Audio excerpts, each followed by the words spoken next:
Hello everyone, welcome to part 2 in Mousuni Dwip. তো আগেই বলে রাখি, আমার প্রচণ্ড ঠান্ডা লেগে দমের কষ্ট হচ্ছে কথা বলতে গেলে, তার জন্য সরি। যাই হোক, এবার বলি, ক্যাম্পে আমরা প্রথমে এন্ট্রি নিয়েই আমাদের ছিল ওয়েলকাম ড্রিঙ্ক, যেটা সমস্ত ক্যাম্পে দেয়, একটা করে ডাব। আমার ডাবের জলটা একটু কম ছিল। যাই হোক, তারপর চলে এলাম আমাদের টেন্টের কাছে, আমাদের টেন্টে ব্যাগ ট্যাগগুলো রাখতে রেখে তারপর একটু ঘুরতে যাবো বলে। ঘুরতে মানে কি, ওই সামনে যে সি সাইডটা আছে না, ওই একটুখানি হাঁটাচলা করব। আর তার জন্য আমি আমার জ্যাকেটটা চেঞ্জ করে নিয়েছি, যেহেতু আমার জ্যাকেটটা মাইনাসের ছিল, অত মোটা জ্যাকেট পরে হাঁটা চলার দরকার নেই, প্রচণ্ড গরম হচ্ছিল ওখানে পৌঁছে। তারপর চলে এলাম সোজা লাঞ্চ করতে, অলরেডি 2:30 বেজে গেছিলো। আজ যেহেতু 31 মানে ডিসেম্বর, সেই কারণে আমাদের লাঞ্চে কিন্তু স্পেশাল মেনু ছিল। স্পেশাল মেনু কি সেটা আমি বলছি। এমনি ডাল, আলু ভাজা আর আমুদি ফ্রাইটা কমপ্লিমেন্টারি, ওটা ছিল ঠিকঠাক। তারপরে ছিল এটা একটা সবজি।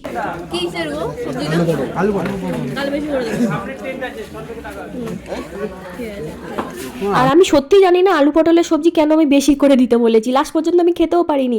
আর আমার মতো এইরকম কে আছো যে অলরেডি একটা আইটেম শেষ করতে না করতে আরেকটা আইটেম চলে আসে, কারণ আমি খেতে এতটাই লেট করি।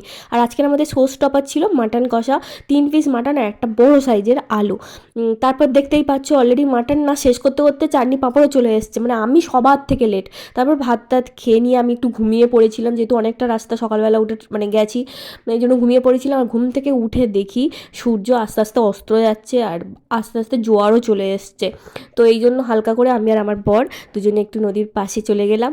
আর জোয়ার এসছে বলে একটুখানি হালকা করে দুধ চাও খেয়ে নিয়েছি। খুব সুন্দর লাগছিল পড়ন্ত বিকেলে নদীর পাশে দুধ চা, হালকা জোয়ার চলে এসছে, দারুণ লাগছিল। তারপরে মানে ক্যাম্পে আবার উঠলাম, উপরে উঠে দেখি ক্যাম্পে অলরেডি মানে বনফায়ার শুরু করে দিয়েছে। আর আমার বরকে দেখো, এমনি ফটো তুলতে চায় না, আর যখন আমি এই ফটো ভিডিওগুলো ছাড়বো তো তখন বলবে যে আমাকে একটাও ফটোতে দেখা যাচ্ছে না বা ভিডিওতে দেখা যাচ্ছে না। যাই হোক, তারপরে পুরো ক্যাম্পটা এতটা কালারফুল ছিল। আমি মৌসুমী দ্বীপে এটা কিন্তু আমার ফার্স্ট টাইম ছিল। আমার সাথে যারা যারা গেছিলো সবাই অলরেডি এর আগে একবার করে ঘুরে গেছে, কিন্তু আমার ছিল এটা ফার্স্ট টাইম।